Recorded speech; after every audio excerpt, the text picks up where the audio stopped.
to the Zero to Here podcast. Halloween evening, October 31st. What up, producer Carl? How's it going?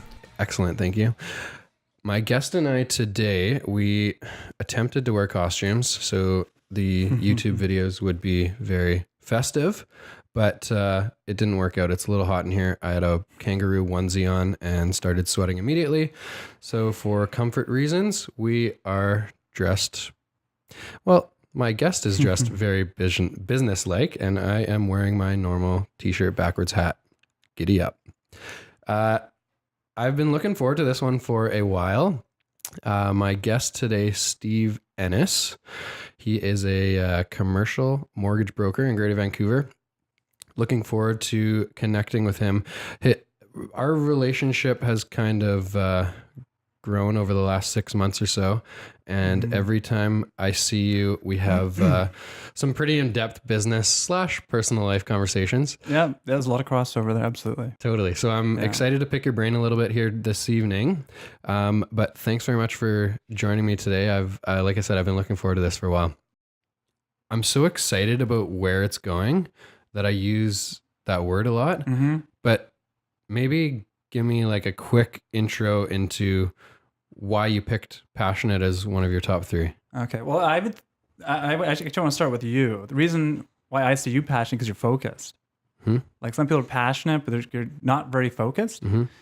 You, it's like you take all of your energy and put it towards one thing and you just block out everything else. Not literally everything else, but you prioritize very well. You know, I don't see you wasting any time. I don't see you screwing around on YouTube. I don't see it, but I assume you don't. Yeah. So you have a focus that's very impressive.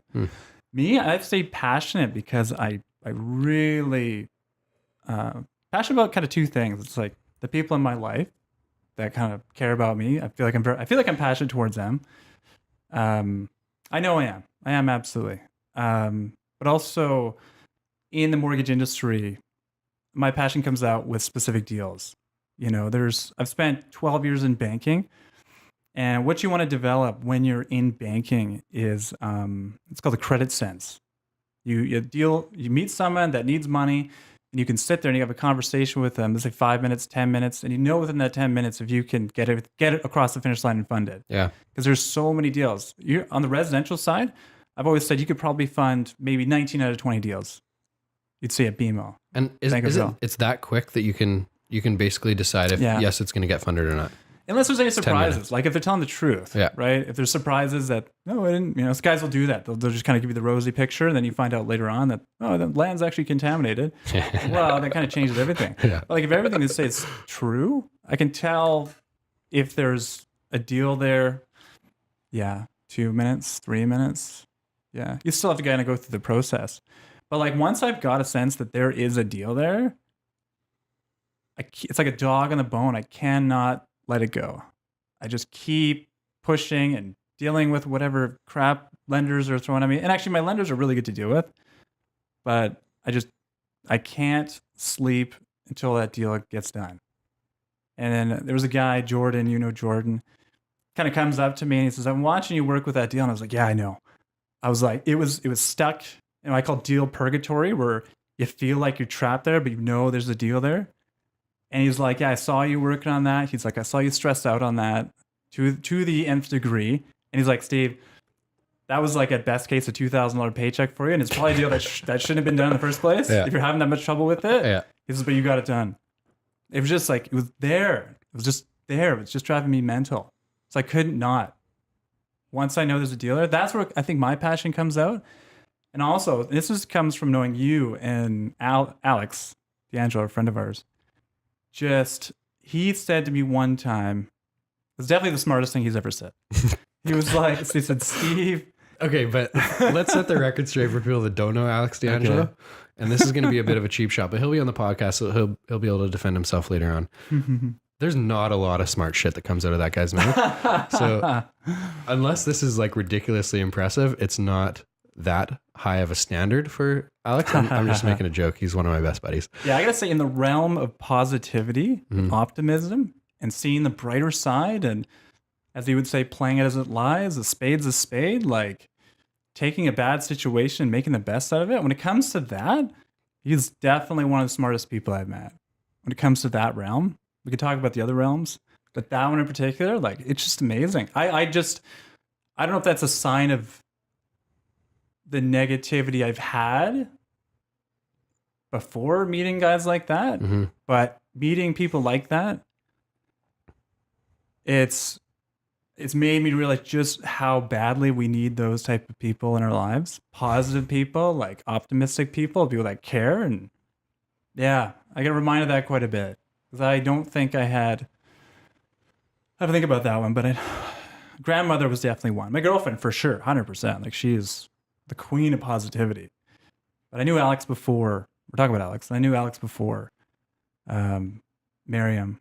But yeah, no, so anyways, what did he say? Back to the quote. Sorry, I got off track. His quote was, our goal in our lives should be to surround ourselves with positive dudes. And I've spent so much time thinking about that, and I've seen that quote in other forms. But it's just like, another quote that's along the same lines, I should say, is Sigmund Freud. He says, if you're stressed out and depressed, the first thing you should do is look around and make sure you're not surrounded by assholes. Right? So it's like, I'm really passionate about like the positive people I got around me. Misery breeds company. And misery breeds nothing good. Oh man. You know that I've been in a couple shitty situations too, and it's debilitating. It consumes your thought process all the time. And so just being able to look back and be outside of those situations now is just, it's absolutely freeing. Yeah. I wish I could say I wasn't always kind of the recipient of it, but I think there was a time where I was definitely consumed with a lot of negativity. Just negative headspace, negative outcomes, just a lot of negativity. And it's been a challenge to kind of rewire my head to, expect good things to happen if you work hard. If someone does something, don't just assume it's because they're an asshole. Like, assume there's other things going on. Like, it's taken time, a lot of time, me thinking about it and hanging out with positive people like yourself, like Miriam, like Alex, to kind of rewire myself to kind of become more positive. That's why I know, me, I have to have that positivity around me. Very, very important for me. Like, I think you're just positive to the core. Me? Yeah. Not quite as positive as Alex, but Alex not as positive as Alex. It's a different type of positivity. Maybe not difference in magnitude. I think it's probably difference in substance. Yeah. That's probably what it is. Yeah. I think it's differently accepted by different people. So anyway, there's so much good shit there. That's the point. Very positive. Very positive. All right, I'll leave it at that. I want to take a quick side note. For every podcast, every guest that I bring on, I have like a list of potential topics that we can talk about. And I already in the first 5 or 10 minutes of this one, I feel like my script is going to be absolutely useless just because there's so much good shit that is just flowing naturally. And just try to keep me on track. Otherwise I'll just go. I don't want you to be on track. I want you to be completely off track, and I just want to see where it goes. So I'm pumped about that. But I do want to let the people that are listening or watching on YouTube know a little bit about who you are and your background. So why don't you give me like a really quick 2 to 3 minute kind of intro on your professional career thus far? Professional career? Okay. Basically just kind of like quick intro on going through from banking to now being a private broker. Yeah. Career wise, probably start with coming out of university. Like, went to SFU, managed to get a degree in economics. And I say managed because I was definitely not an academic. I don't think I'm a stupid person, but it took me getting used to academia was difficult. So I was like, get a degree, and it's like, okay, it's time for the real world. So I got a degree. Don't get me started on education. I know. Let's move on from that topic. It's like, I get out, and I had no idea the hell I was going to do. No clue. That's the definition of education right there. Yeah, for sure. I think there's more to it than that. Like, there's a culture there as well. Yeah. When I talk to a lot of young guys especially for some reason. But anyways, I didn't come out of university with like any concrete plans or a real grasp of what the real world was like. Definitely not. No, it was all theory for me. So I kind of came out and I was like, okay, time to get a job somewhere. And I just started pounding the pavement, like going to career fairs. I went to looking online daily, constantly tweaking my resume. Trying to do with HR recruiters like nonstop. And it was pretty bleak. I was always like something in the sales variety. And then I remember going to a UBC, it was a UBC career conference. A friend of mine called me. I was going there. She said, come and check it out. So I went there and I was kind of going around, I had some canned thing I was saying to everybody. Yeah, my experience is in marketing, but I had something I was saying. It was all bullshit. Did you Google what to say to someone? No, I made it up. Oh, did you? Yeah, no, I know. I do remember when I was working on my resume, coming across something that was like power words. So I had a list of these power words. It was like presented, achieved, liaised, designed. So I just like injected these into my resume, and I took the blandest, shittiest resume, nothing special, and kind of made it. Yeah, it's kind of exciting, right? So anyway, so it's going around, and I met the woman that was at the HSBC desk, and she was just beautiful, like just gorgeous. Turns out she's actually a whole Renfrew model. It's Mary. Wow. Her name is Mary. Yeah, this was a long ass time ago. You remember her last name? I do. Can we shout out to Mary right now? It's either, I think it's Mary Fail.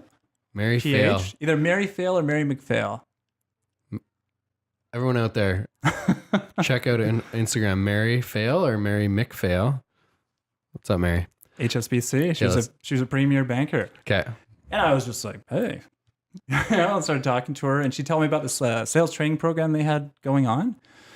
And she says, it's great. You don't need any experience. You just come in. We train you for a year to get you to become a commercial account manager, and there your career's off. So I was like, okay. So I was like, no part of me wanted to work for a bank. I don't know why. I was like, don't want to work for a bank. I don't know why I had those thoughts. But I had a lot of things I didn't want to do. Didn't want to work for a bank. Didn't want to work on the other side of the Portman Bridge. I don't know why that was a thing.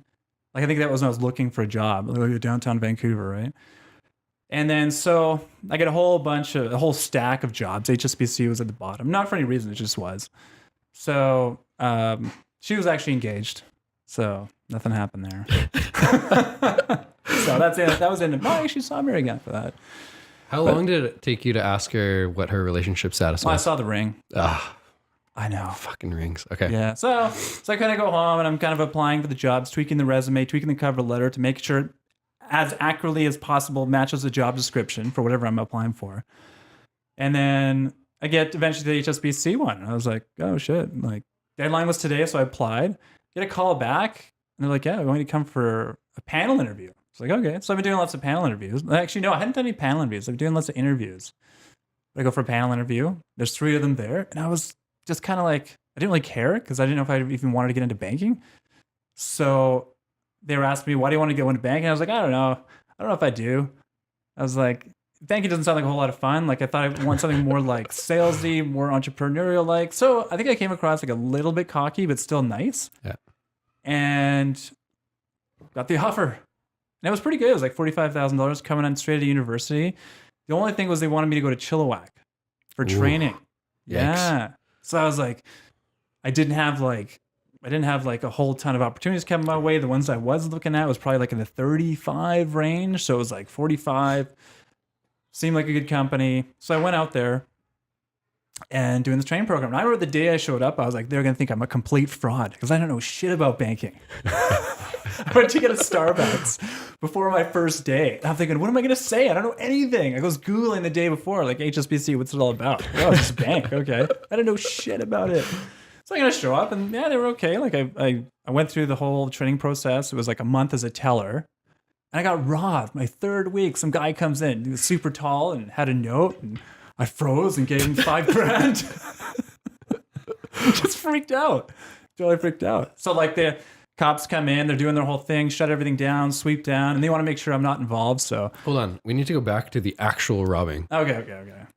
Can you describe this? Was it like a note passing across the desk? Was it like, I have a gun? Well, it was like, It's like, I was sitting there like just trying to survive on the front line, right? There's all these old people yelling at me all the time because I can't do shit. They can't blame them. Fuck.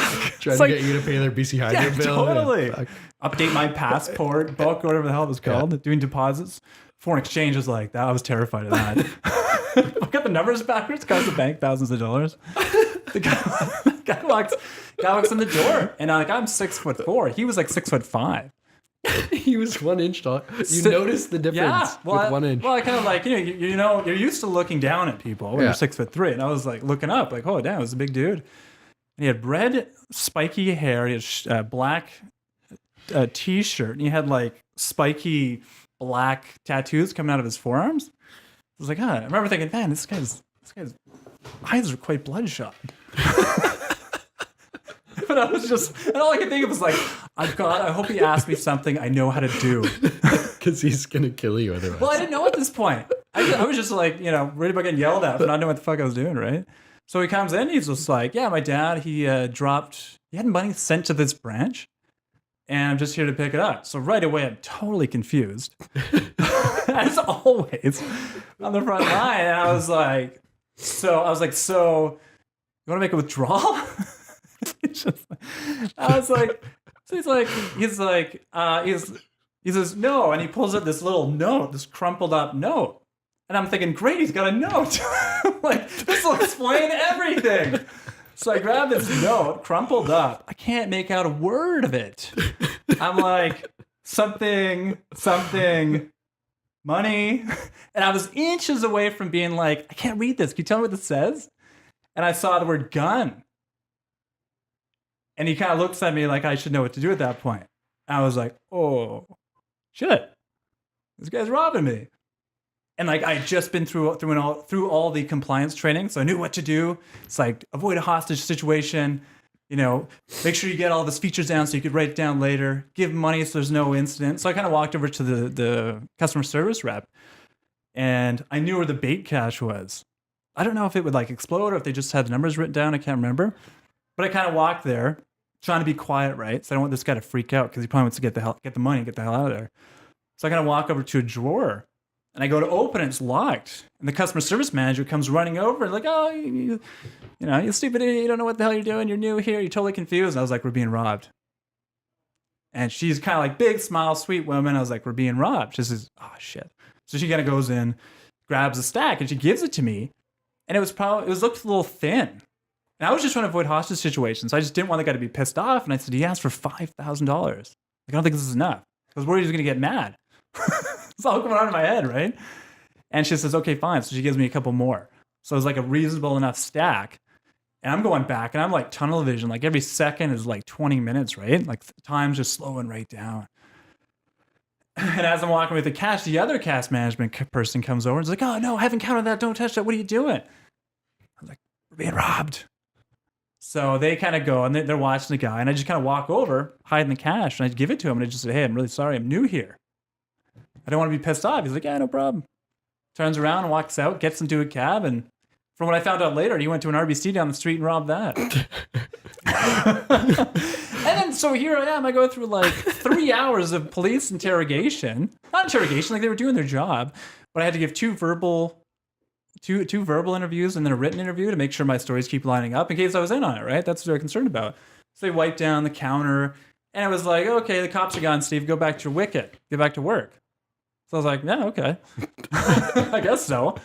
Only to find out that the chick that he robbed down the street at the RBC got 2 weeks off with pay. Wow. I was like, come on. But it is what it is. So, yeah, that was on my mind for like 2 weeks after that. Just, I wasn't worried, I wasn't scared, but it was just like, it was definitely an intense experience. Yeah, no shit. Yeah. Wow.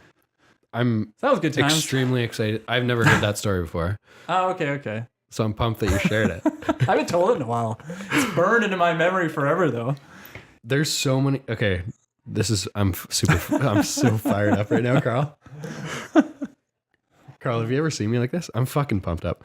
Okay, there's so many things I want to ask you, Steve. So let's do a really quick, like why you moved from BMO at the time. Oh, that was HSBC. But yeah, that was HSBC. Yeah, that was early on in your career. Early on, yeah. Give me like a really quick intro of why you moved from BMO to being a private broker. Oh, okay. From BMO, just fast forward to BMO. Yeah. Okay. There's literally, we could probably have 4 or 5 podcasts based on how this first 20 minutes is going. For sure. Okay, so BMO, things were going well at BMO. Like I really feel like I came into my own. I could do that thing where I could sit down with a guy and tell whether or not there was a deal there within 3 minutes, and then get it done, and deliver on my promises like a big good banker should. So I really came into my own. I kind of reached.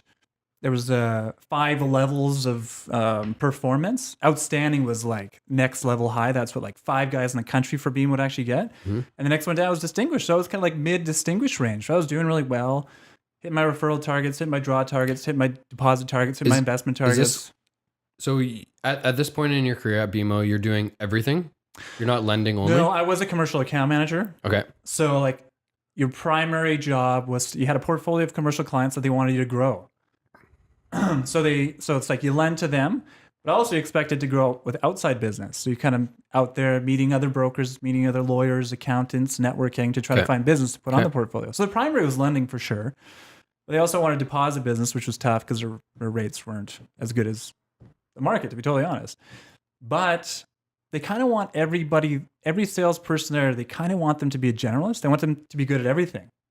Rather than kind of being like, okay, Steve, you're good at the commercial loans, you stick to that. There's another person over here that's good to the deposits, let's have them stick to that. They didn't operate like that. They wanted everybody to be good at everything. So commercial loans, commercial deposits, then it had a whole slew of referral targets, right? So like if you're a business that did a lot of check writing, well, they'd want you to do more online banking. So the person that took care of that was a cash management person. So if they wrote checks or did something old school, like have to come into the bank for foreign exchange, I introduced them to the cash management person to do things more online. Yeah. And I had referrals to private banking. So if someone has a sizable investment portfolio, I got to bring in their personal name. So I had to still refer that business off. So I kind of wanted everything, right? So that was kind of part of the stress of it, right? You're trying to do everything nonstop. They're throwing campaigns at you all the time. Like at one point I had 5 campaigns on the go at the same time. It was like you have to get investment statements. You have to do a cash management referral campaign. For some reason, you're pulled into the branch credit card campaign. You don't even know how that happened. So it's just like, you're kind of overwhelmed. But like, I got to a point where I was doing okay and I was getting my draws and hitting distinguished categories, getting good bonuses at the end of the year. And there was something coming down the pipe that was being delivered to us, like the next greatest thing. It was called like commercial lending redesign or something like that.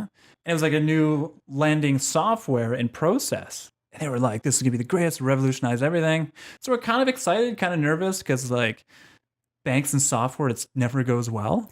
But they're like, don't worry. Like we spent 3 years tweaking this software so it'll be ready to go. And I'm like, okay, I trust you. And then it came out. It was just an absolute disaster.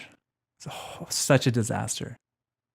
Like you couldn't get, like you had to do annual reviews every year. If you put a client on, you had to review that application every year. Yeah. So they allowed you to be 3% overdue every month, 3 to 6%. Now, after that, we were like 20, 30% overdue. Credit would say, we don't have time for your new business. You're going to have to wait till next month. And like, there's some urgency with these deals. Writing them up, you didn't even know how to write them up because the deals were so complicated. And there was an underwriting center that they used to do your annual reviews. Now they're doing your new business. And they're like, bless their hearts, they're great people. Like they're good administrators, but now they're analysts writing up deals. And they're being told that you're the first line of defense. And if you fuck up, the bank could lose millions of dollars, so don't screw up. So it's like, it was very challenging times for BMO. And they're across. Okay, hold on, let me interject. So this is where I was at, like just stressed out. There's so many things wrong with the corporate ladder. So many. We could literally talk for days and days and days about this. I want to hear why or what mindset went into leaving that environment and going solo. Totally getting there. I want to be more focused on the mindset behind the self-employment. For sure. There's so much shit wrong with the corporate environment. But this is like, I spent 6 months in it and I hated every day of my life, right? Yeah. Yeah. Let's get the fuck out of here. Yeah. So things were going well. Yeah. Things stopped going well. Okay. And it was like turmoil and everything was grinding to a halt. And at the same time, someone reached out to me from actually a local credit union. And they were like, we need guys with your experience. We need guys with your leadership, like selling a sweet story. And I was like, credit unions sound like a pretty good place to live, good, like to work, community oriented, all about the customers. Like, so I really bought into that. So it seemed like a nice gig. They were really kind of trying to pull me over, and things at BMO were going so well. So I kind of did that jumped over to the credit union. And it was there that I would sit down with some of the commercial bankers that are quite good. This one department I was in, they were fairly green. So we'd sit down and we'd be talking about deals, and he'd have a deal and he'd put it in front of me just to talk about it. And I would say, okay, well, here's the issues with this deal.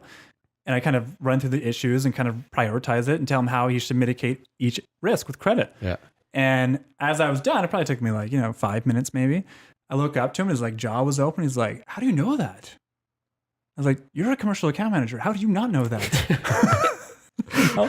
And then so kind of like, it kind of got to the point where people were calling me all the time to talk about credit deals. So my confidence was growing, is what I'm trying to say here. And there was a point where two of them came up to me and they're like, we know you know a lot more than you're telling us. Because I don't know if it was a confidence thing, but I thought if there's something I know, it must be common knowledge. Totally. And I don't want to make you feel stupid by explaining something to you if it's so obvious, right? Man, so it's kind of like trapped in that headspace, which isn't a good one. But they're like, we need your help here. We need you to teach us what you know. So I was like, okay. So then the floodgates just came out and people are like, what are you doing here? Why are you here? Okay. And at the same time, though, that credit union did a lot of broker business. So now I was able to see the type of deals that could get done and how much these guys are getting paid for it. I want to attack that mindset right there. You said, what did you say? Holy shit. You said, when you... The before mindset or the after mindset? The before mindset, I was like, I'm an average dude. Wait, what you said was exactly, right? Yeah. I'm an average dude. If I know this, everyone should know this. That's the way I think in my head, right? Yeah. And so how do you get over that in terms of... Because I had a very, very, very specific event happen to me where I completely switched gears. I went from, I'm a completely normal dude. I only know shit that everyone else knows. Mm-hmm. How'd you get over that? Is this the scenario right here? Exactly the scenario. Okay. It was just, I don't know what the trigger point was. I think it was that trigger point when I would talk. I think maybe at BMO when I would talk about deals, either they genuinely knew because there was a lot of good lenders there. Yeah. But they didn't want to come across stupid. So they would just say, yeah, okay. Whereas for some reason, this credit union, the people I was dealing with, they really wanted to learn. So they were around asking me questions, asking me for more information, kind of stroking my ego at the same time, in a good way. They're like, you know stuff that we don't know. And if you tell us what you know, our lives will be better. That was kind of the overarching thing. I can break it down exactly. I'm thinking, oh, okay. And so I started taking it as a process. We're like, okay, here's 5. Let's see. Some of them are good, but here's 5 younger people that are starting off their careers that weren't getting the guidance that they needed in banking. So if they went on to go to other banks, they were going to be screwed. So I said, okay, what I'm going to do is I'm going to teach you what you need to know to become employable elsewhere. I don't think Blue Shirt like that very much. Sorry, the credit union. I don't think I like that very much, but I was expanding their skill set. So I kind of took it as it was my duty to help these people out. I fucking love that. And at the same time, they're like, holy shit, man, you know your stuff. So that was confidence boost, right? Yep. Big time confidence boost. At the same time, I was like, wow, these people are, there's brokers bringing some deals in here. They're making some pretty good money. Can we backtrack and go, I'll ask this question. Why did you assume you were average at that point? I think it's because I never got really good feedback. I can pinpoint the exact time.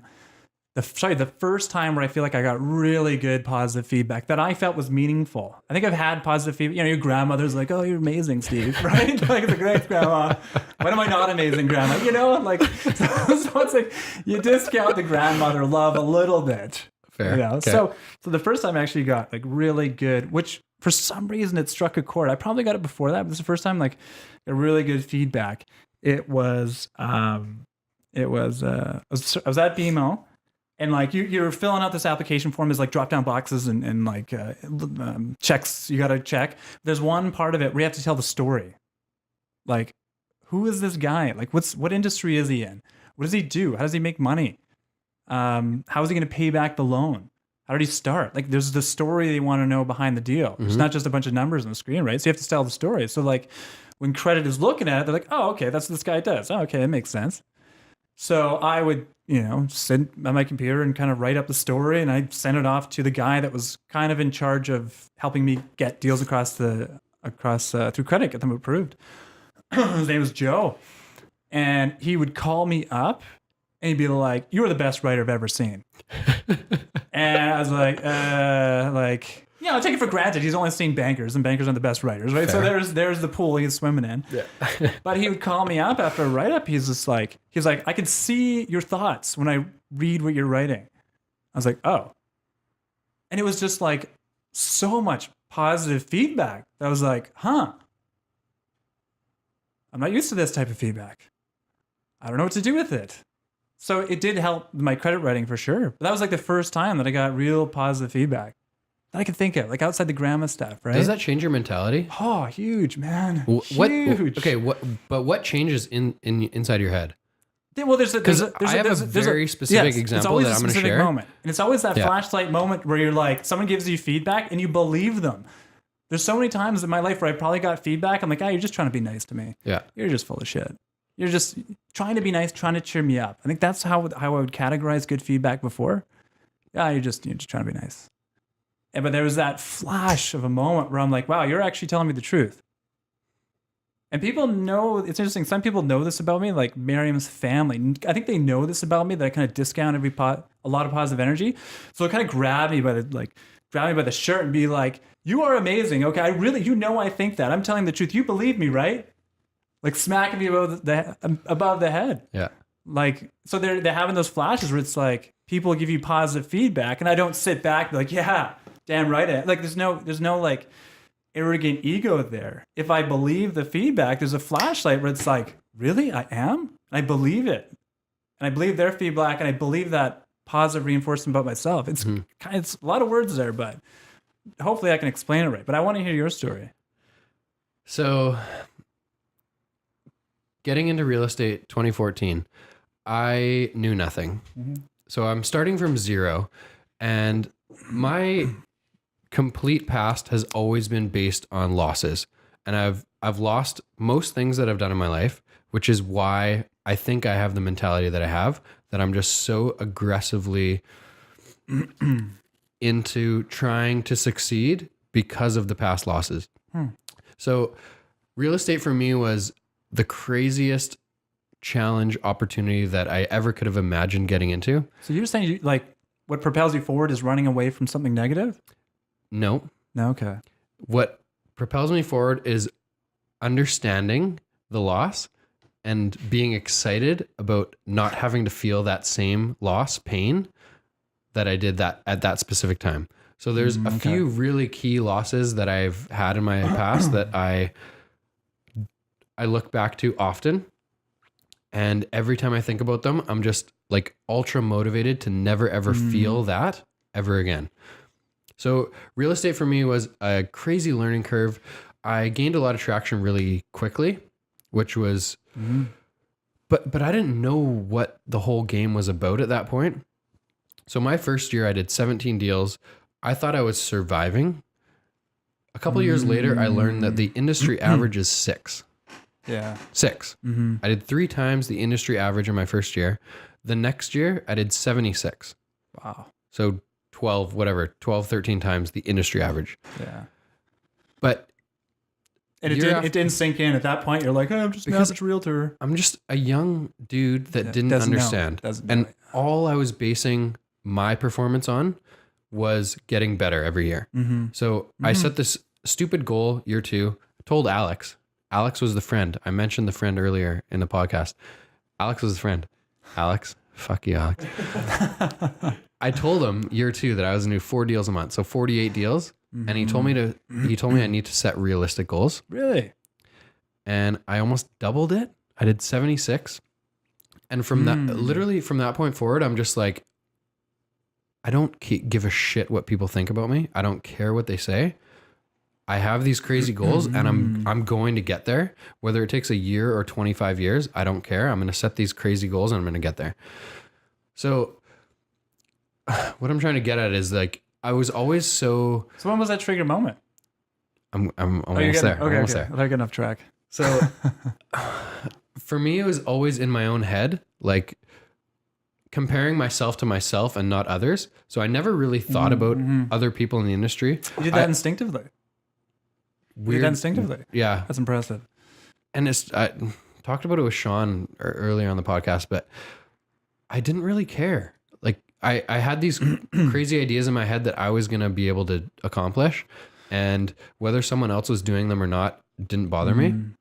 There's obviously people that I look up to in the industry that are dominating in one specific area, but I just thought, why can't I do it? I'm working harder than anyone else. I guarantee in my first 3 years, I worked more hours than anyone else in their first 3 years. And I know I'm going to get some negative feedback on that, but I will challenge them on that. So flash forward, early this year, we bring a new guy onto the team. He's been in the industry for a year and a half. Say he maybe done 10 deals by himself. So he's like, he's doing okay, but he's not crushing it. In our first few meetings, we're talking about deals. I think he had done a deal or two with us, and we're just like conversing about a negotiation or something. And he made this comment to me and he said, I wish there was an opportunity for me to gather all the information in your head and be able to move it to my head. And so for whatever reason, that made such a crazy impact on me moving forward. And my life since that moment, it's insane, has gone a completely different way than I thought it was going. It's insane. Wow. So he makes this comment about saying he wants all the information in my head. And we obviously discussed that for a little bit because I didn't understand it at the time. But he was just saying, every situation I've asked you about, every negotiation, every strata document deal, whatever related to real estate, you have an answer for it right away. And it's the right answer. It's a practical answer because I've seen that exact experience multiple times. Yeah, it's based on experience. So looking back, that's the right answer. So I go, at this point, I've been in the industry 4 years when I was chatting with him. And I look back in those 4 years and I've completed, let's say 350 deals, but I've negotiated 1,000. Like let's say 50, 60, 70% aren't actually deals. They're negotiations that you learn from. Yeah. So it was a really cool, almost out of body experience because I kind of stepped away and thought about it from an outside perspective and been like, holy shit, maybe I know a lot more information than I think I know. Because I've always had this perspective about myself that I'm a very average dude, but I just work harder than other people. That's why I'm doing well. Yeah. But I've never looked back the other way and said, the hard work has actually resulted in something. And it's this crazy amount of knowledge that most people 4 years into in an industry don't have. Yeah. And so that flicked a switch for me, which was incredible. Yeah. And it got me more into social media in terms of, I used it as fuel to share my story. So rather than try to just give information, I still at that point didn't believe that I had all the information. But what I understood at that point was my experience is worth something.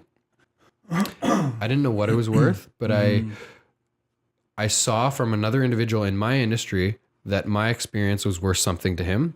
So I went from, I'm just trying to grind and figure out how I can be successful in this industry to now I'm trying to build a business and also help other individuals. So social media was a big tool that I could share my personality and my story. And I went all in on it and it's grown a ton and I still have a lot of room to grow with that. But that was the reason for the podcast. I love the podcast. That was the reason for the podcast. I love the podcast. Yeah. The reason for the so in the let's say in the last year-ish, with the team growing, I've felt more of that leadership role, which I'm really, really enjoying. Being able to give advice in certain situations and help people progress their career. Yeah. But I've also been reached out to by a few young mortgage brokers for whatever reason, real estate related, obviously, but also a ton of realtors who are getting into the industry, looking at who is doing well and asking me to go for coffee. And I say yes every time. Oh yeah. Because I get so much from it. I'm sharing my experience. Yeah. I'm sharing my first year. I'm sharing my social media story. I'm sharing like how we grew from 30 million in sales in 2015 to 120 last year. Yeah, it seems like we went from being just average dudes to being leaders. Doesn't it seem like that? Like we can take people that are like, on their way and give them a boost here and there. Yeah. That's how it feels to me. So what I got from those coffee meetings with new agents in the industry, from that meeting with Lucas on our team, was that I have some valuable experience that can help other people. 100%. And helping other people motivates me. It's exciting for me. Yeah. Being in a position like that to give experience. Advice is a weird word because I don't like giving people advice based on my story, because I think it worked for me, but I don't think it works for everyone. Well, but sorry to cut you off. But when I think about what you're doing right here, I think of like the demographics specifically within Vancouver that are really need to hear a message like this. Like when I left, I remember going to SFU, and me and everybody else their whole headspace was, what kind of job are you going to have after SFU, after UBC? Who is going to hire you? How do you make sure you have the right skills so you can be hired? And then I go to SFU, which was a very international university. So I'm going to school with people from Taiwan, China, Hong Kong, South America, and particularly the Asian ones were all about what business are you going to start when you're done. It was so entrepreneurial. It was unbelievable. So I don't know if it's because Beastie's has like traditionally been a resource-based economy where it's just like you just go to work, that's just what you do.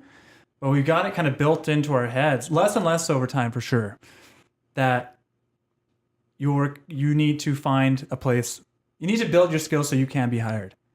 And I think through podcasts like this, hopefully you can send a message that maybe you should try to be a little more creative and a little more resourceful, and a little more entrepreneurial, like that entrepreneurial spark a little bit. That's what I see what you're doing right now. And I think there's a huge market for it. So, yeah, my perspective on that is don't try to do what I'm doing. I feel like it really works for my personality.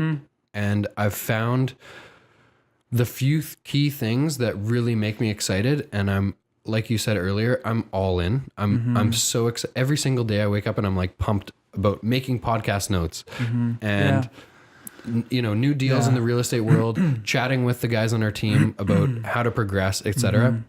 But a big reason for the podcast was to be able to scale the experience. So rather than meeting with people one-on-one and answering their questions, etc., explaining experiences, what goes through my mind while I'm going through those experiences, asking other entrepreneurs what goes through their mind while they're going through these tough times, I think is going to be a big help to a lot of young people looking to be into self-employment. And I don't think anybody, how should I put this? There are very few people that can take on the role that you're taking on. Like you are, for lack of a better term, a spotlight guy. Like you can be that guy that everybody's listening to, everybody's tuning into. I don't feel like I'm the spotlight guy. I feel like I'm more of an intimate guy. I'm the guy that kind of sits down like you and I do, and we have our chit chats. It's kind of like an intimate setting. It's only you, it's only I. The cell phones are put away, and I'm actually listening to what you're saying. I'm really thinking about it. I feel like that's kind of where I am. You are more grand scale kind of guy. I feel like this fits your personality a lot more. I would like to attack that though, because as a kid, I was really shy. We all were. But not all of us. But I was not a social dude. Even in high school, I was not a social guy. I focused on what I was good at, which was sports. I didn't go to high school parties. I didn't do social events. Because you're so damn focused. I went home and literally was outside in my driveway shooting shooting basketball for like hours. Because you have that focus that very few people have. Because now you went to North Dakota to play basketball. It's unbelievable. But when I got into I was too busy drinking and partying, right? That's fair. Like I was caught up in that social scene, right? I was nervous about it. Like I don't think I was like a social person. Like I kind of fluctuate back and forth between extrovert and introvert. I know that. Mm-hmm. But I kind of in high school I felt like it's important to be social. So I kind of put myself out there. So partied and drank more.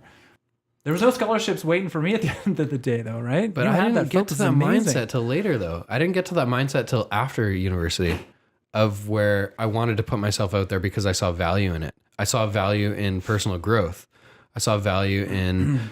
Why do you think you should have had that the whole time? I don't know. Yeah. I think it's like I think I'm super critical of myself.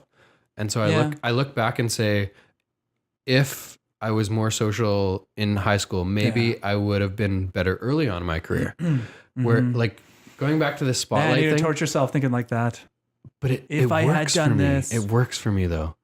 And it doesn't work for most people. Like, how does that work? It works for me. Sounds like you've got a healthy place with the fuck out of me. I didn't do it, therefore I need to do more now? Yes. Yeah, okay, that's a good way to think about it. It's insane. Yeah, that's a good way to think about it. And honestly, it would drive most people like crazy. I get it. I totally get it. So that's the reason that I don't talk about it with a lot of people. Mm-hmm. But that's the reason I wanted to start the podcast so that I could share this stuff and people could take from it what they want, right? Yeah. It's not a one-on-one conversation. They're listening. If they see value in it, great. If not, they're not listening to it, right? Yeah. Yeah. So I want to hold on. I want to touch on that because there's a lot of value there. I want to touch on the spotlight thing because this is you said. Oh yeah. You said I'm a guy that likes the spot. I don't think you're a guy that likes the spotlight. Okay. I just think you're a guy that can easily fulfill that role of being the guy that a lot of people are drawn to and can learn the message from. I don't feel like I'm that guy. Like I said, I'm an intimate guy. It's an interesting comment because I don't feel like I am. Yeah, I don't think you're not like Showtime. I'm not trying to say that. You're not like a Hollywood A actor like that. But it's just like you have the characteristics to be someone that people want to listen to on a grand scale. I remember having a conversation with Jamie, my real estate business partner, a year into my career. And the conversation was, you're the spotlight guy. And I used that exact word. I said, you said that to Jamie? I said that to him. I said, you're the guy that is good in front of a camera. You're the guy that is super relatable to a lot of people. Mm-hmm. I just want to work my ass off. That's all I want to do. I don't give a shit if my name is on the signs. I don't care. Mm-hmm. I want to work my ass off and build a business together. Yeah. So I use the analogy of Frederick Eklund and I think his name is John Gomez. Mm-hmm. So they're one of the biggest teams, real estate teams in New York. Frederick Eklund is on Millionaire Listing New York. Swedish guy. Yeah, I know that's such a beauty. Show. Yeah, he is impressive. I did enjoy that show. Oh, their business is insane. So John Gomez is never ever mentioned in the show, but he's a 50-50 partner. Oh, okay. He's just the grinder. So the only reason I know about John Gomez is because I read Frederick's book. I gotta say that's why it's so much more important that you are the guy. Like the grinder types, they never, okay, let me compare this to banking. Let's say, okay, I'm a new guy, just show up in a banking world. I go to these training courses. They don't take their best bankers out of the field to do training. They take the people that no one can stand, but they can't fire them because the severance would be too expensive. So they take these people that no one likes and put them into training. And then we show up thinking they're geniuses, but not that they don't know shit, but they're not their top guys. Yeah. The top guys are too busy kicking ass. Why would a bank take a top guy out of the field? They're amazing. They kill it. They crush it every day. They're driving 20% of BMO's probably driving 80% of the revenue because it's just those guys. You're the top guy that was being taken out of the field. I don't know about anyway. Take the damn compliment. It's true. Okay. I think it's true. I think it's true. One of my biggest faults is I don't accept compliments. Not that I don't accept them. I don't take them well. That's probably the sign of a healthy ego. To be like, yeah, you can define that for whatever it is. Badass, you know, that's like not a healthy ego. Like inside my head, I'm so confident in myself and I'm so confident in what I'm doing. Yeah. But when people say it to me, it makes me uncomfortable for whatever reason. And for me, I think it's because I have these ridiculous goals that I'm not close to. So I think I'm not even there. I'm not even close to that. So people will be like, it's really exciting to see how much success you're having in your first few years. And in my mind, literally what goes through my head is I'm not even close. And it's a weird, so it feels like I'm almost fabricating an answer because that's what I want to say. But it sounds like you haven't shared your goals with anybody. No, I have. You have, okay. Mm-hmm. So people saying this, they are very well aware of your goals? Yeah. Oh, okay. I think so. So they're saying you're very well on your way to achieving your goals. I think they're just saying it's exciting to watch you and see that success is happening. Whereas I think they just look at you, Steve, kicking ass and being like, way to go, man. Totally. I think that's probably what it is. People are like really, when people talk, like I spend a lot of time thinking about the words before they come out of their mouth. People just see it and they're like, ah, yes, hell yeah. Fucking rights, guy.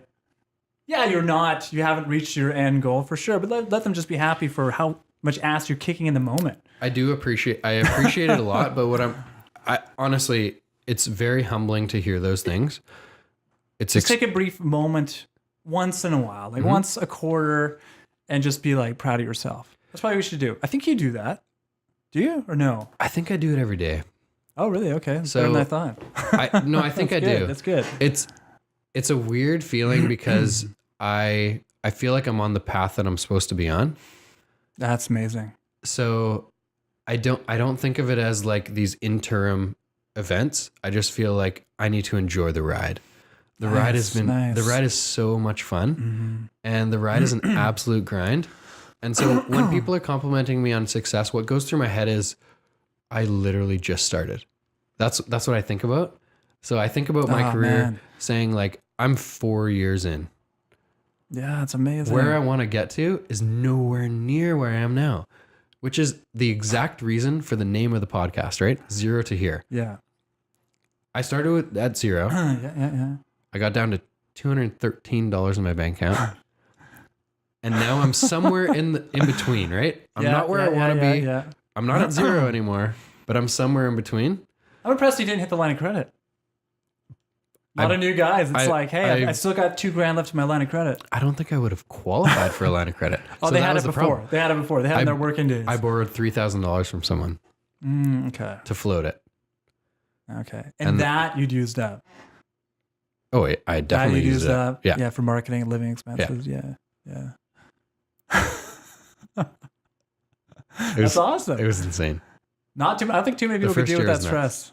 Yeah. No, when I talk to some people, I talk to some people and they're like, the first 4 years were hell. I don't even want to talk about it. 4 years. The first 4 years. You're just past your first 4 years. But some people, it's like, hey, like when I was starting, I was like, hey, could you tell me what it's like the first couple of years? Like, how long does it take you to get traction? They're like, man, those first 2 years, holy shit. They don't even want to talk about it. I look back though, and I'm so excited to share that story because it's real. That's what any self-employed person goes through. It's a real experience. And the tough parts. The tough parts. Yeah. That's what excites me. If the people that are like the people that are born into a business and let's say their parents run a big business and they just kind of take over. It's a completely different mindset than when you're starting from scratch. Yeah, I come across a lot of guys like that. Family business, moved into it, or massive down payment from the family to kind of get their career. And I really spent a lot of time thinking about that. Sometimes when I was younger, there was times of envy. Yeah. Now it's kind of like some of those guys will never get the true satisfaction of slugging it out, of suffering and then overcome that suffering and doing well. That's the point. Maybe I'm wrong. I don't talk to these guys about it. All they say is like, good for you. That's amazing. Take whatever advantage you can in this world because they don't come along very often, right? But like at a deep psychological level, will they ever feel like, fuck man, I had $213 left. Could you believe it?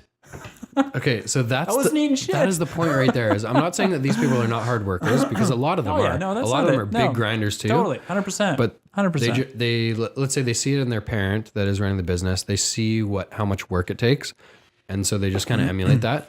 But what is such a valuable experience for me is to look back and be like, I never ever want to be there again. And so that is what $213. Yeah. That just it's like an unbelievable motivation that will never go away. That's amazing for me. That's good. It's awesome. I remember when Alex started, he wanted that feeling. He wanted that feeling of desperation that he had overcome. Yeah. He relished in it. And he He made some interesting decisions early on to make sure that it was like backs up against the wall. You better go out there and hustle. Totally. Yeah. That's awesome.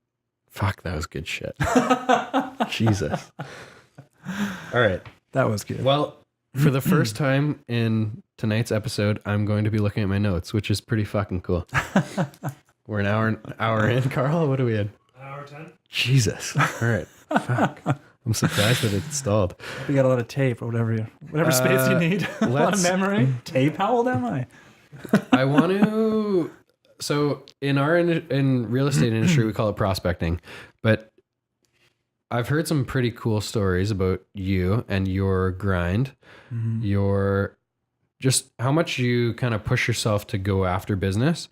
And I summarize it in the term, you're the coffee meeting king. Oh, king. I'll take king. Absolutely. Normally it's coffee whore. I'll take the king. That's way better. Fuck you again, Alex. Carl, let's scratch that last 10 seconds and let's just call him the coffee whore. Coffee whore. Coffee king. Coffee king. Coffee whore. So now you're a private broker. You just love getting out there and meeting people, connecting with others in the industry that could potentially pass you business, but a lot just to kind of meet people and network. But like, give us your mindset behind, I guess, personal growth, business growth. Like, why and how do you stay motivated to continue this crazy grind of like meeting with people all the time? Yeah, how it started was when I was while you need to reload. While you educate us on this prospecting mindset, I'm going to refill our scotch glasses. Perfect. Yeah, well, it actually started early in my commercial banking days. Like writing credit, taking someone's business, that can be chaotic at times, and like writing the story about it and making sure you write it in a way that credit can make sense of it and want to put their name on it. So like millions of dollars go out the door. You got to make sure you're like writing a really good story. And I had a hard time just looking at papers, looking at financial statements, personal net worth forms, maybe a website, and coming up with a good story. We're Instagram storying right now. So what I found really helped me out was going to the guy's place of business. You call the guy up on the phone, you try to talk to him about what's going on in his financial statements, what's going on in his business. You get maybe like 20% of his attention, maybe 50% of his attention. If you go to his operating facility, his manufacturing facility, whatever business he has, you have 110% of his attention. So you can like walk around and like questions just come up. I walk in this room. It's like, oh, hey, Carl, like what's the deal with that camera? What's the deal with that microphone? Like as soon as you see it, the questions start to come up. You're present. You're totally there. Yeah. On the phone, nothing comes up. It's like, yeah, okay. You know, there's just like the amount of dialogue that happens when you're sitting in front of somebody with the coffee for the purpose of having dialogue is unbelievable. So much more than a phone call. You cannot have that dialogue on the phone. And like banking, when you have to like convince an institution to give someone $1 million plus, you have to make sure that you know that person's story. So like I learned very quickly, like I got to start getting in front of people because that's when they open up to me. That's when they tell me their whole story. Yeah. And that's where they learn that I'm not an idiot, you know? So I go and sit in front of them and I would tell them, oh, I'm working on this deal, I'm working on that deal. And they say, oh, they're actually listening to me. Oh, okay. Now I see what you're doing. Okay, that's the type of business you're looking for. Yeah, that's what I'm looking for. So like you're building a better relationship by being in front of someone and having a coffee with them or lunch. They're way more open to having a conversation with you. They give you so much more information. So it's just like, that's kind of a no-brainer. Why would you not have coffee with someone? Like that's like a knee-jerk reaction for me now. I grab a coffee, I grab a coffee, let's grab a lunch. Like it propels a relationship so much further. Face-to-face time, right? Like I know social media is like amazing in so many ways, but like for some reason, my world, face-to-face conversation is so huge. And like you can pick up on so much more. They grimace when they said that. Oh, you know, you kind of grimace when you said that. Like something wrong with what you said, right? Like you pick up on so much more. So it's just like meeting. If someone says, "Hey, Steve, have you heard of this person?" I'm like, "Well, yeah." Ask them. Give me a number. I'll grab a coffee with them. Where did you learn to pick up on those cues, though? So I think that's a skill. That's not something that everyone has. I think it was born out of necessity. Like I write up a deal. Like early on in my days, like, you know, your early days as a realtor, you realized you didn't know shit. My days as a banker, I didn't know shit. Absolutely nothing. I knew nothing. Yeah. I was expected to know a lot. right? So if you write up some piece of crap credit, you're like, dear credit officer who approves my loans, this person wants $1 million. You know, you write up, you just put whatever information you can. You don't know what you're writing. You have no idea. Yes, but this probably makes sense. And you send it off to the credit officer who's probably looked at like 12, 20 deals that day. And then next comes in this piece of crap. They tear you apart. They make you feel like half an inch tall. They question your intelligence sometimes. They question your work ethic. And you're like, you're trying your best. So it's like, shit, I really have to like have the story down. So it's kind of out of necessity. It's like, see, if you don't hit your sales targets, you're out of here. So it's like, shit, okay. I need whatever I can to write out this deal so I can get it approved. Mm. So I feel like it was born out of necessity. I feel like it's born out of necessity. Yeah. And it just worked out really well. Get in front of someone, have a great conversation. Like, what's the worst case scenario? Like, have a coffee with someone. It doesn't work out. Like, you just see that you can't do business together anymore. That's the worst case scenario. Best case scenario, you have like an amazing business relationship going forward. I remember having one guy, it was introduced to me by Jordan, the accountant. Mm-hmm. He was like, yeah, you go meet this commercial realtor. I was like, yeah, sure. Okay. Grab a coffee with him. Cool guy, great guy, really, really intelligent. He was an accountant himself. He was a commercial realtor. And we had lunch together and we had a conversation and we knew that we liked each other, like good friends, good buddies, but there was never going to be an opportunity for us to work together. Just the type of real estate he was doing. But like, yes, so what? It was cool. I like this guy. I'd go beer with him in the future. 2 months later, I get a call. He's like, hey, Steve, give this guy a call. He needs a little bit of help. Okay. $7 million land assembly deal. Close in July. Nice. It's like, holy shit. So you never know, right? Over a conversation? Yeah. Oh, sorry, a phone call conversation? That wouldn't have materialized. Something you just said was like, what's the worst that could happen?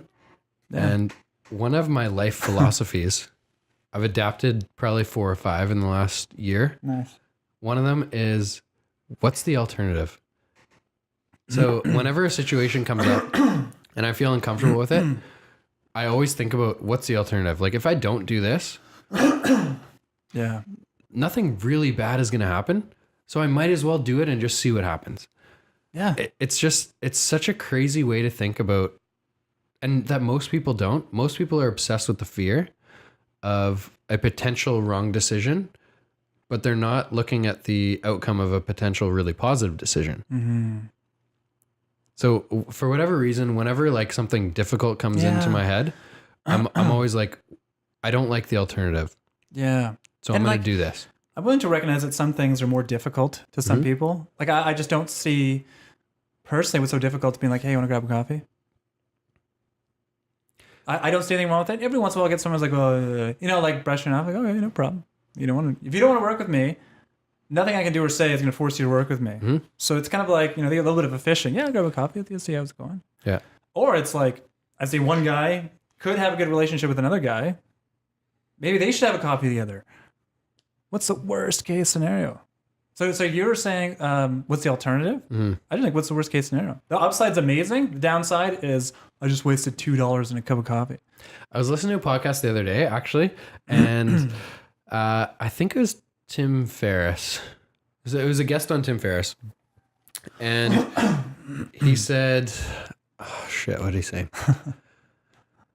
He said he consciously thinks about the absolute worst case scenario. Oh yeah.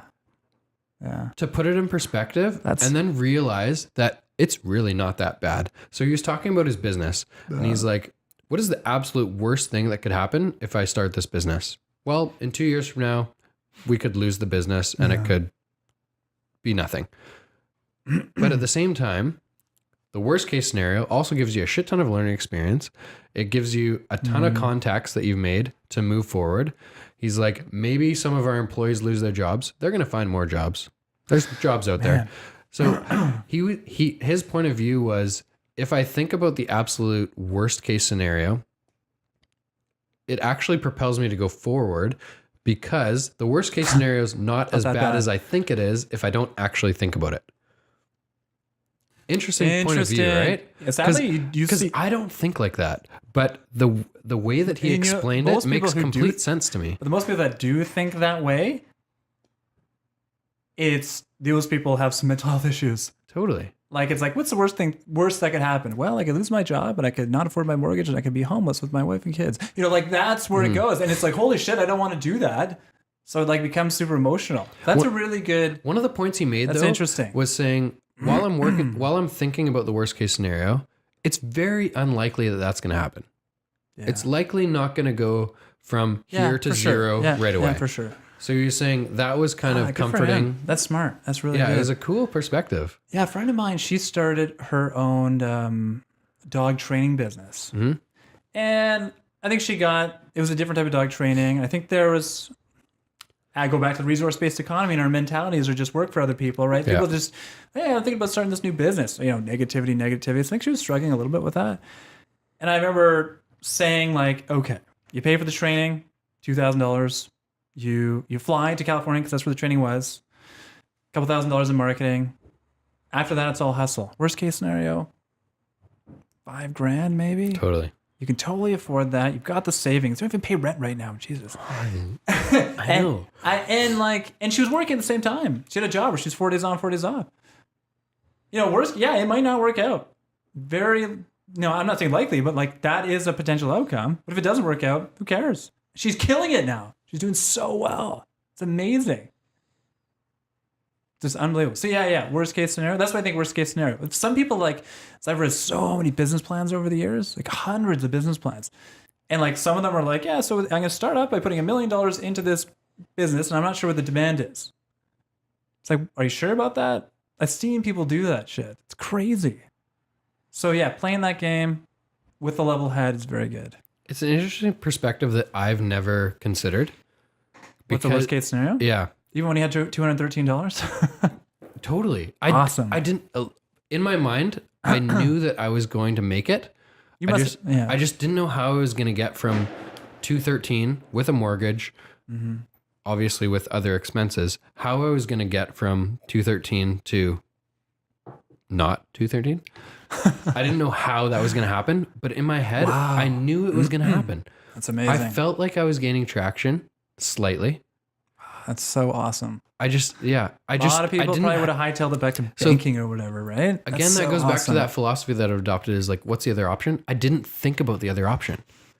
I didn't even consider it. Whereas this guy looks at it the other way and says, what's the worst case scenario? That's likely not going to happen, but it's really not that bad. I think it's because you are more positive and optimistic than he is, naturally, at your core. I don't know. Yeah, maybe. It's got to be. Because he probably spends a lot of time worrying. Worry. Maybe. And when he has like a rational moment, he's like, okay, well, hold on a second. I'm going to stop worrying for a second and actually rationally write down what the worst possible case scenario. Yeah. Oh, that's it? Okay, that's not bad. And that would probably calm himself down. Yeah. Whereas you're like, I'm just going to kick ass. I'm not kicking ass now. I haven't kicked ass yet, but I will kick ass in the future. It's just a matter of time. That's really awesome. I define that thought process that goes through my head as a naive confidence. I don't know where it comes from. I don't know why it's there, but it's just a weird naive confidence. I'm glad that you have naive confidence and you have the abilities to still do really well. I think a lot of people have naive confidence and they don't have that upside, right? So it gets them into a lot of trouble. So you have call it naive upside. But the work ethic backs it up. Exactly. That's what I'm saying. Yeah. You have the skills, work ethic, intelligence, like rational perspective. Because I know during tight deals, people get pretty emotional. I've been there myself. Sometimes you feel like you're a counselor calming people down. You have that. You're calmer than I am. I'm, trying to keep people calm. You're just naturally calm. Like, it takes a lot for you to get riled up. I have to okay, Steve, stay calm. Stay calm. What's the goal here? $7 million? Okay. You know the reason let them yell at you all they want. Just as long as that takes an extra inch towards closing, it's good. I feel like I'm so one-sided on the rational scale that it's I think about this constantly, very often. I think that's fair to say. Is that pretty damn rational? In an emotional deal, whether it's negotiating a house for like a first-time buyer, whatever the deal is, I feel like I can separate myself from the actual situation and look at the big picture, which I define as rational. Yeah, I don't know what it is, but 100%. That's how I define it. Were you naturally like that, or did that take work to do? No, it's always been like that. That's amazing. Because it took me work to get to be like that. So I would be working on a deal, And someone would be freaking out. We don't have approval. And like subjects have been removed and it's like a big deal. And there's family implications and like a huge deposit on the line. And she was, one girl in particular, this realtor, she was like, I'm going to be a total bitch until closing. And I was like, okay. Like, I understand that. But if you're going to be a bitch, like call me first. Don't scream at anybody else. I don't want like emotions destroying this deal. So call me, scream at me. Yeah. We can talk about it, and then we'll take 2 more steps forward. Oh man! But that took me time to get to that spot. There's been a lot of situations where I've been in similar that. Actually, I got to bring up something because it kind of contradicts what you're saying. And you've told me this before. Okay. That when something goes bad, you always blame yourself. 100%. It's always my fault. So how can you take on that emotion if you're sitting there being like, I fucked this up? Because I can make it better. That's the best part, right? Okay, so everything you fucked it up, but you can fix it. 100%. Nice. It's always my fault. Look, but you don't spend you don't dwell on that. That's your fault. That's amazing. Right? Because I see the opportunity and growth from the failure. I'm just impressed you don't dwell on the downside. That's amazing. I extremely dwell on the downside. but in you get reverse, out of it pretty quick. But in reverse, it's so much opportunity to grow. So you think, I fucked up. I did something incorrect. I didn't train this person well enough. I see so much opportunity in how I can grow to make our team better, to make this person better, to whatever, to never be in that situation again. That's what excites me. I dissected afterwards. I was like, what did I do? What could I have done differently? It's a flick of a switch for me. It's so quickly. So like, I know you don't dwell on it. That's what's so amazing. That's what's rare. Some people come across negative experiences and they just kind of like freeze. Like you can take on that situation that doesn't go perfectly. You can take that on, but it doesn't trip you up. In the race, you're still going full blast towards the finish line. Like a lot of people, they come across negative energy and they're like, dwell on it and they're frustrated. Like people used to have this thing where it's like, don't fear success. Because with success comes a lot of turmoil sometimes. Don't let that hook like hang you up. You don't let that hang you up. So you have something happen. You're like, this is entirely my fault. I'm not going to skip a beat and get out of this and it's going to be a happy ending. So the way I describe that is the philosophy I was talking about is what's the alternative? So if I dwell on the negative, if I overanalyze it, I'm wasting time out of my life. I feel like for whatever reason, I don't know where this came from. I feel like I'm going to live to 113. So seriously, this is how I think about life. I have 113 good years. Okay. I'm 29 years in. Whatever the fucking math works out to, I don't know. Carl, can you calculate it for me? 82? I don't know. Whatever the fuck it is. 84? I don't know. 74? I don't know. Makes you feel better. I have no clue. I look at the alternative and I say, if I overanalyze, if I dwell on a negative mistake, I'm wasting time out of my life. Yeah. So the alternative, which I like, is take the positives. There's a positive in every single situation, 100% of the time. Take the positives, learn from the mistake, and never make that same mistake again. And you're naturally like that. I don't know where it came from. I gotta meet your parents one day. Like there's... My parents... Because that's rare. That's very, very rare. We talked about this last time. Yeah. It's like your perspective is rare. And you're like, yeah, but it makes sense. Doesn't seem like, yeah, it makes sense. But most people don't think like that. Most people freak out. They panic and they freeze. It weirdly works for me. I don't know why. It works for me. I don't think it works for everyone. No one can, not too many people can do it. Maybe. Yeah. The fact that you're naturally like that, like that's something to aspire to. The average person to aspire to. Most people could just like come across like some kind of challenge or some kind of obstacle or something that doesn't go right. And it's just like so self-defeating. It takes all the air out of their balloon. I've never How you twist that. Do you ever spend thinking about like why I think like this? How did I get to this point? Yes. So what's the conclusion? I don't know. Like okay. I don't know. My parents are very opposites of each other. My mom is the most humble, kind, caring person on the planet I've ever met, and I will fight anyone that says they're more humble and kind than my mom. Nice. I will fight them. My dad is the opposite. He's like closed. He's aggressively closed. Okay. Yeah. I don't know. Like he's so focused on one task. Oh, that's where you get it from. Maybe, but maybe I'm this weird combination of them. Maybe. So he was like, he was the best of both worlds. He was business guy. Like he was all in on the pubs and liquor stores, all in on growing small businesses from 0 to like 100, not going from 0 to like 100 million. He wanted to go from 0 to 100. He wanted to just gain growth, sell, move on to the next, gain growth. For what? Yeah, I don't know. Man, maybe I'm a weird combination of the two, but you got the best traits of both sides. I don't know. You should be grateful for that. Again, I don't take compliments well, but like that's not a compliment. I don't think I'll ever be. You should be thankful for that. It seems like you got the best of both sides. That's a great compliment. That's a huge compliment. But that seems to be the reality. Don't you think so? The way I take the compliment, this is the way my mind works. It's so fucking weird. Is I take the compliment and I say, I will never be as humble or as caring as my mother. Which probably is true. It's probably true. I didn't say you were better. I didn't say you were more than her, but you do have like some pretty solid compassion in you. It's dude, it's 100% from her. Like she's totally. You haven't met her, but she's literally the most incredible woman I've ever met. Yeah, I'm not trying to compare you to your mother, but you got that amazing trait from your mom. That's amazing. Totally. Yeah. That's definitely where I get it from. Totally. It's amazing. Mm-hmm. Anyway, I don't like the alternative. That's the point of this conversation. You're very fortunate. I hate. Very fortunate. I just can't. Yeah.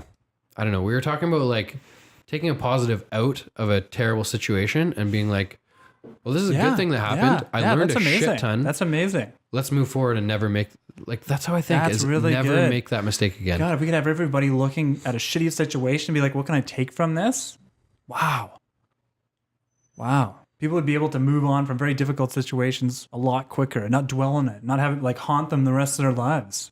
It's what can I learn from this? Though. That's something what's that? It's what you do or? No, dwelling on a negative. Totally. It's so crippling. Totally. But people don't decide to be crippled. But in my head, people aren't going to be like, I'm going to let this decision destroy my life. It's not a conscious decision. That's the way I think about it, though. I know you do. Cool I'm thing, trying to tell you right? that's unique. That's amazing. Be thankful. Be grateful. People will have something bad happen to them, and that's the rest of their life. They dwell on that. That haunts them. You're just like, yeah, whatevs. But that's what I'm trying to share is that if you pull yourself out of the situation, I call it rationalism. I don't know what it is. That's what I call it. Yeah. For an uneducated, no diploma person, this is how I call it. It's rational. So I take myself out of the situation and I see if I spend a lot of time worrying about my emotion on the specific thing, I'm going to go down this path that I really don't like. So I'm going to instead turn it around. I'm going to think about what I learned from that, and I'm going to move the other way. Yeah, that's fucking amazing.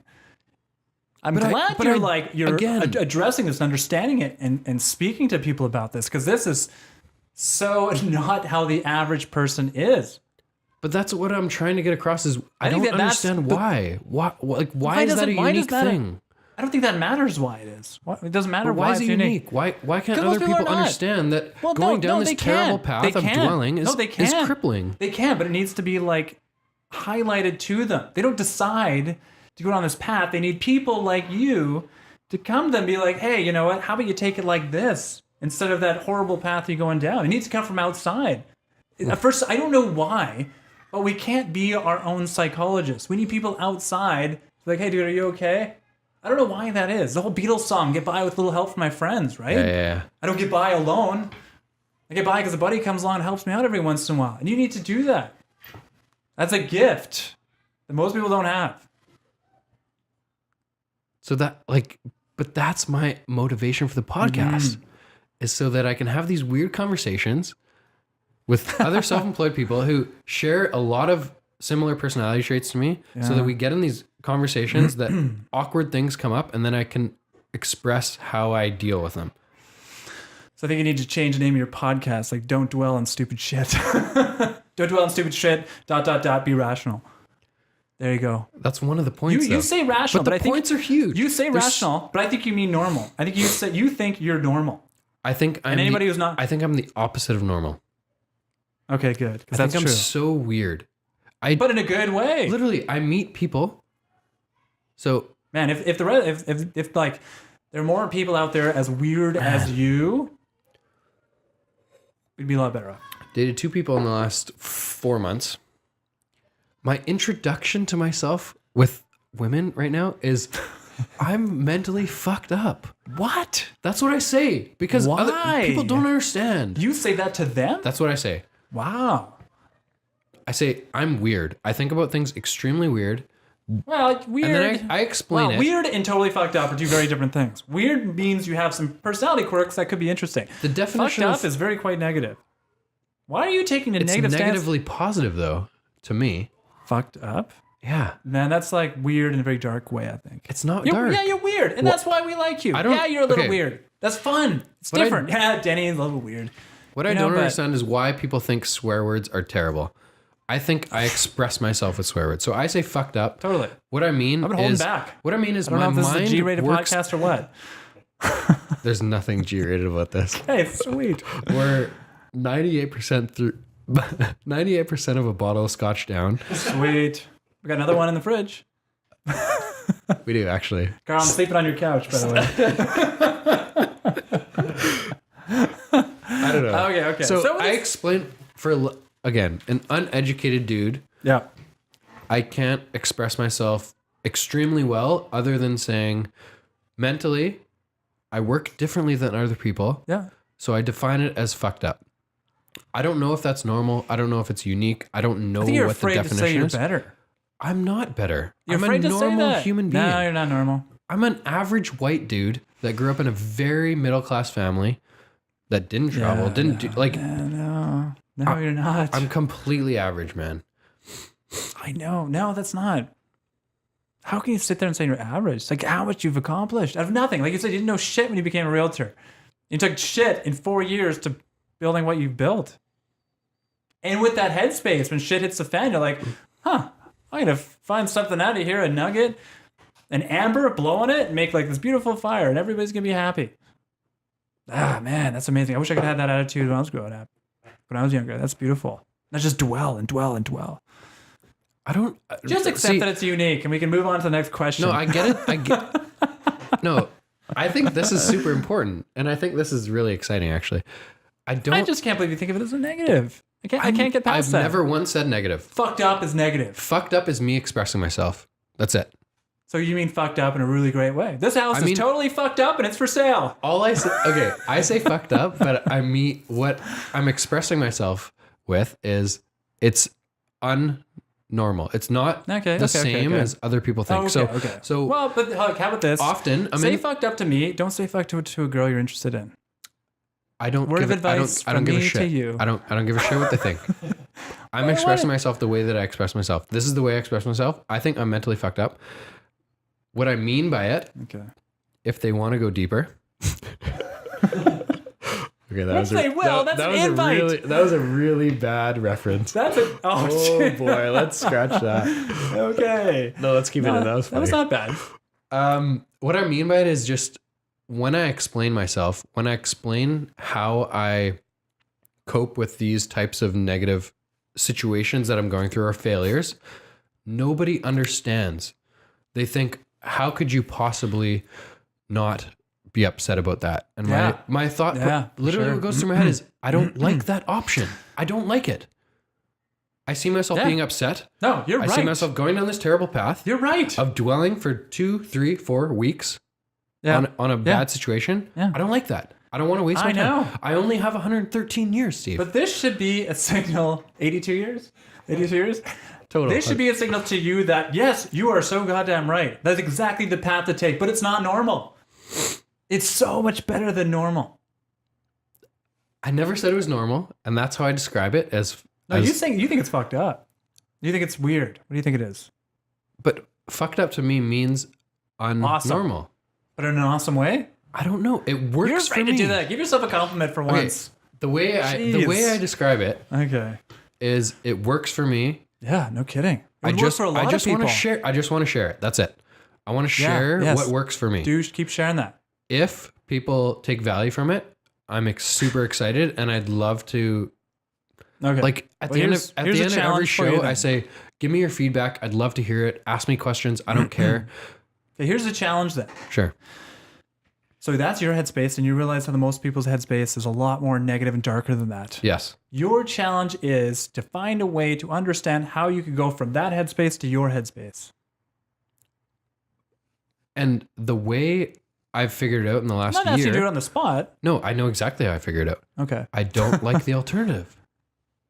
I consciously think about that. Okay. It's not that I don't see the negative. It's not that I don't see it. Have you ever experienced the negative?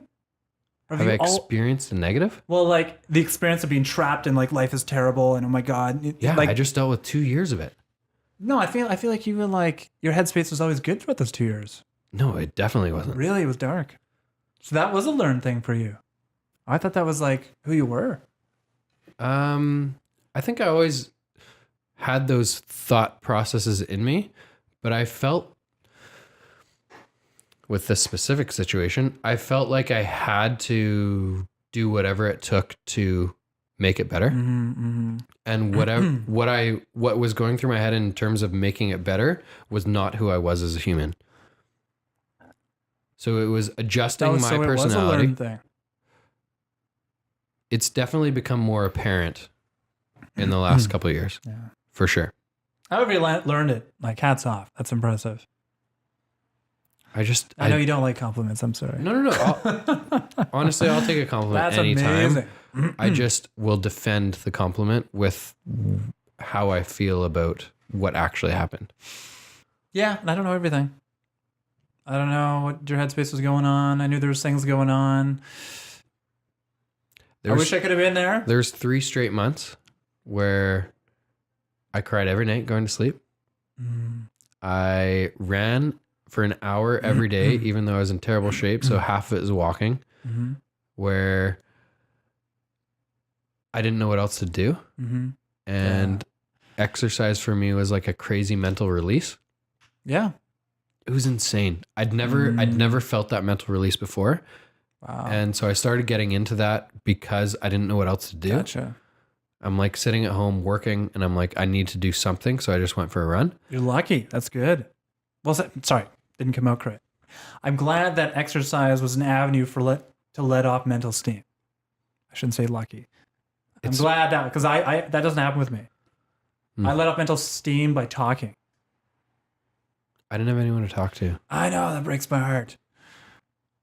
I hate hearing when people don't have anybody to talk to. That's so terrible. It was almost like I was too embarrassed, though. It was. Yeah, okay, I can see that. Especially coming from the family that I came from, like very conservative, 4 older siblings, like happily married children. It was an uncharted territory that I didn't feel confident talking to anyone in my family about it. Yeah, totally. I had a couple friends that like knew what was going on from the beginning, but in terms of sharing emotion, I felt like I had to do it by myself. And I'm happy that I went through it. Looking back, it's completely evolved how I think about how I approach life in general.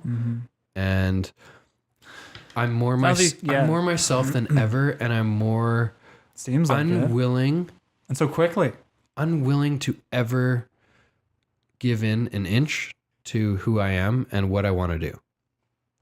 Completely unwilling. If something it comes up in my life now that I've been through this experience that is saying or is altering me in a way that I'm not comfortable with, I'm completely against it. Whereas before I was like, I don't know, is this like how it just goes? Like, is this how I need to adjust? Now I'm just like, I literally don't give a fuck. I am who I am. I know who I am now. And I'm so comfortable with it that like this has to be the wrong decision because it's altering that mindset. You seem fairly well grounded. That's amazing. Because of my mom. And your experiences. Sure. Tough times can lead to good outcomes if you can process them properly. And thank God you were given the gift to process tough times well. My whole point was like, that is unique. Yeah. Yeah.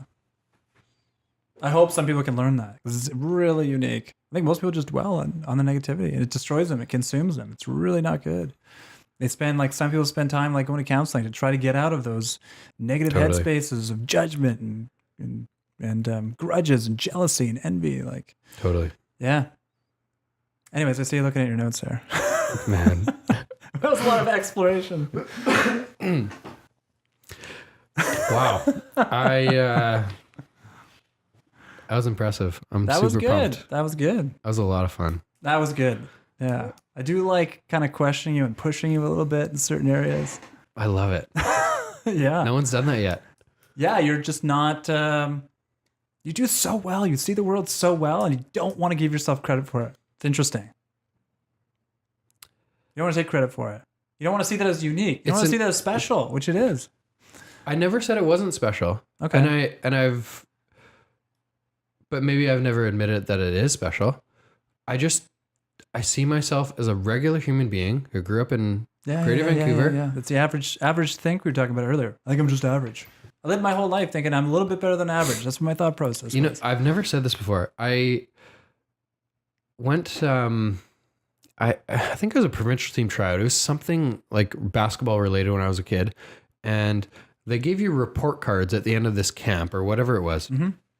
And on my report card, there's a section that says work ethic. Mm-hmm. And it was 5 out of 5 starred by this coach. And the coach, there was a comment at the bottom that said, the only reason this kid is good. The only reason. Wow. And that's honest. Honest. Yeah. Right? Kind of harsh a little bit, but honest. What I take from that, though, is that, one, my work ethic can alter my outcome in life. Yeah. 2, I'm a normal dude, but if I work harder than other people, I can be not normal. Damn. And so for whatever reason, that moment from when I was 15 or 16 has like really made an impression in my mind. And you took it the best way possible. You could have been like, hey, what are you saying? I don't have any skill?